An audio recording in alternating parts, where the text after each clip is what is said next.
Hello. I mentioned the other day in a newsletter about using the Amazon Firestick to watch TV, to make your ordinary TV into a smart TV. And I had a question on in the inner circle about how you actually control it. Now, it is a little bit complicated, so I thought rather than try and explain it in words, which could get a bit confusing, I'd make a quick video to show you how to do it. So here I am at home. This isn't going to be a Hollywood standard film, I'm afraid. I'm just recording it in my living room in front of my TV with the Firestick plugged in. So I've already turned it on here, as you can see. When you turn it on sometimes, you may just get a black screen because it's gone to sleep to save electricity. Don't worry if that happens. You need the remote control, which looks like this. I'll put it a bit closer so you can see it. And to wake it up, you can just press any button on there. I usually press the home button, which is this one, with a little picture of a house on it. And that wakes it up and takes you to this screen, which is the home screen. Now, the Firestick can do several different things. If you're an Amazon Prime member, which we are, then you can use it to watch Amazon's own TV programs. And that's the easiest part of it to use. But you can also use it to watch all sorts of other things, from BBC iPlayer to Channel 4's online things, Netflix if you have a Netflix account, and various others. At the moment, you can also use it for YouTube, although I'm told that from next year, YouTube won't work on it anymore. So don't get used to having that facility. So I'll start off showing you how to use it to watch some of Amazon's own programs. And there are a couple of different ways to do this. And when you turn it on, you'll be able to see here, there is an advert at the top for The Marvellous Mrs. Maisel. I haven't watched it, so I don't know what it's like. And you could choose to watch that using this controller. So if I show you the controller again, it's got a few different buttons down here. Not that many, to be honest, compared to most remote controls. It's got this circle here, which is actually 4 direction buttons. So you can press here to go in that direction, there to go in that direction, there, down, there, up. And the circle in the middle is a sort of OK button as well, to choose what you're pointing at. I don't want to watch that one though, because I want to show you how to choose something rather than just watch whatever it suggests. So I'm going to use this circle, and I can just press it down, and you can see this has changed a little bit. I think it's got bored of waiting for me and started playing it. I'm going to press that again. And you can see it's gone down one level and it's put a big box around this one. That's the one that's currently selected. So if I was to press that circle in the middle, that's the one it would open. I don't want to do that now because I want to show you how to use it to watch things built into Amazon. So I'm going to press that down circle once more, and once more again, and once more again. And you can see now I'm down to this bit where it's listing lots of the TV series that are on Amazon Prime. So I can choose any of those just by moving this about until I get the one I want, and then just press the button in the middle and it'll start playing.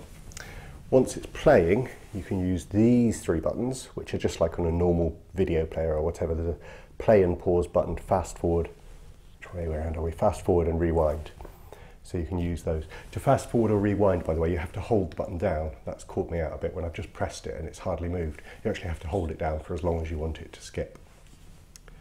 And then when you've finished watching it, or if you decide, oh, I don't think much of this program, I'm fed up, you can either just press the home button to come back to this screen, or you can press this one, which is the back button, several times to come back to it. Now that's one way to get at the programs you want. And as you use it, it'll start to learn what programs you like. So somewhere up here, it'll show you recent things that you've used. And any series that you've been watching, so you can see we've been watching this series called Lucifer over here, it will put there so it's easy to get at to watch the next episode. There's another way to do it though, and this is quite clever. If there's a particular program you want to watch, this stick can actually listen to your voice and you can control it that way. And it works quite well. So there's this button up here.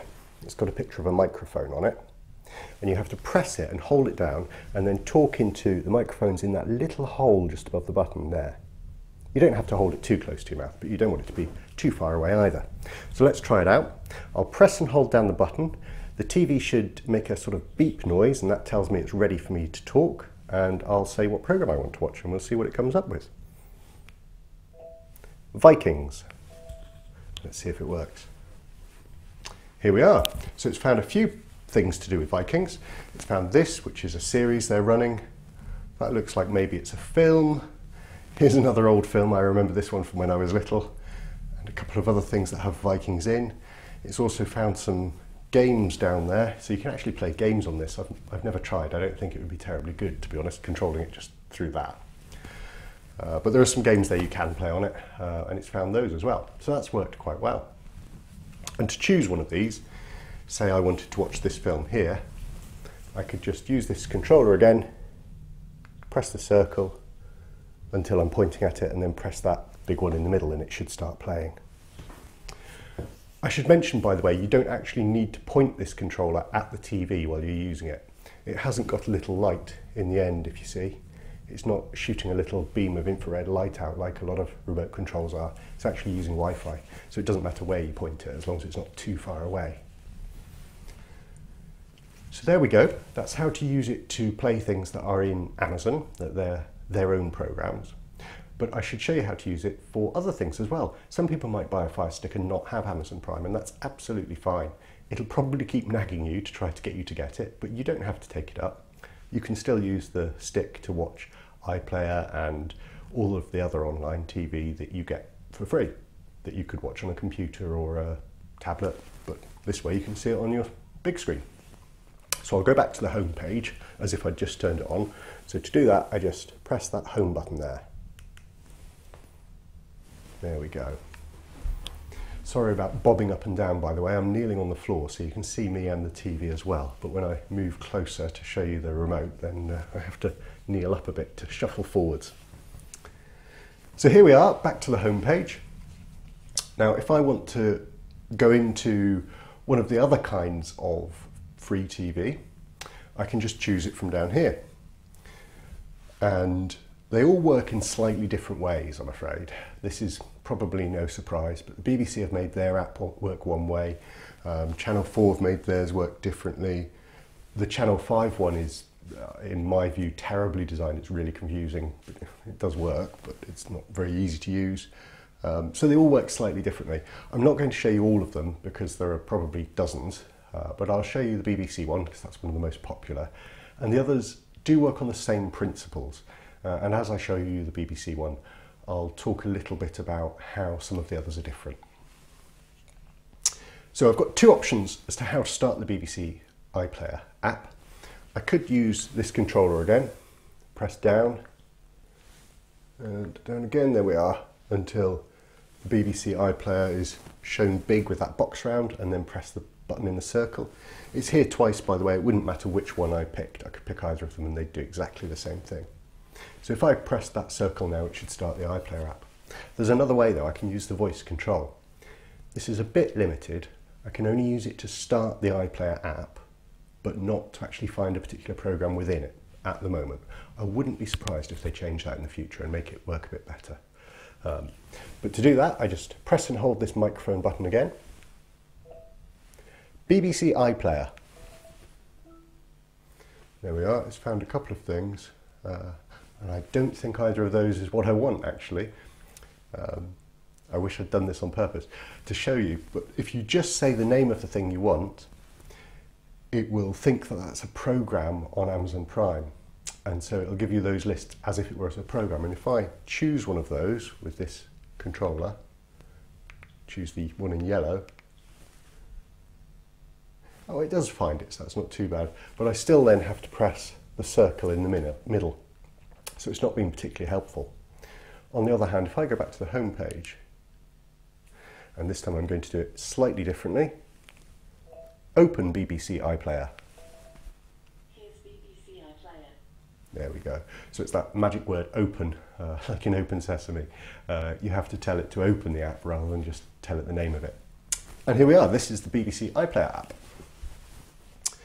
So you can see already there's a list of some programs here, and I suspect if you used this very much, it would start to recognise the ones that you like and show you the ones that you use.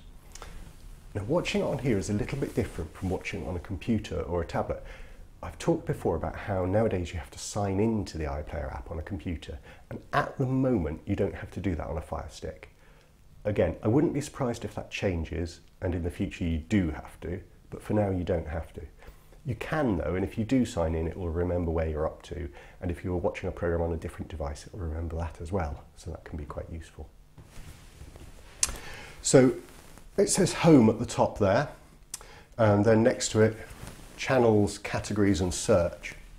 Now if you want to watch a program and you know it was on a particular channel, you can go to channels to watch something that was on BBC Two, say. Or if you want to look and see what, I don't know, what comedies they've got or what history documentaries, you can go to categories. Or if there's a particular program you want to find, you can go to the search option and type in what it is you're looking for. I'll show you the categories one first. So I go right one, that pink box is showing me what's selected. There's channels, categories, here we are, and then I press down to get onto this part of the menu. So my pink box is on categories. If I press down, it goes to pink underlining rather than a box, but it's on comedy now, and I can use left and right to choose whatever category I like. Wait a second, and there we come. There we go. So that's the arts programs and so on. Now if I want to go back up to the top menu, I just press the up button. And there we are, I've got the pink box back. If I press right, it's search. Now one of the things with search, this is a little bit awkward because I don't have, as you can see, I don't have a keyboard on here, so I can't type it in very easily. This is where voice recognition would be really useful, and I think they'll probably add it at some point. But to type something in to search for it, I have to use this alphabet here and the up and down and left and right buttons here. So I'll show you, for example, if I was to want to watch, what programs are there? We saw Homes Under the Hammer just now, flash up on the screen. So let's say I want to search for that. I can go down to get into that keyboard. Then I've got to go right, H. I'll press the button in the middle to choose H. You can see it's put it there. Down, left, O. Let's see, left, M. The good thing is you don't have to finish typing it. You can see it's got here a list of things already, programs, and I can just press down, till it's selected the one I want. It then pops out the episodes there, and I can go across, choose one, press the button in the middle. It checks that I have a TV license. You do need a license nowadays to watch programs like this. I choose I have a TV license because I do.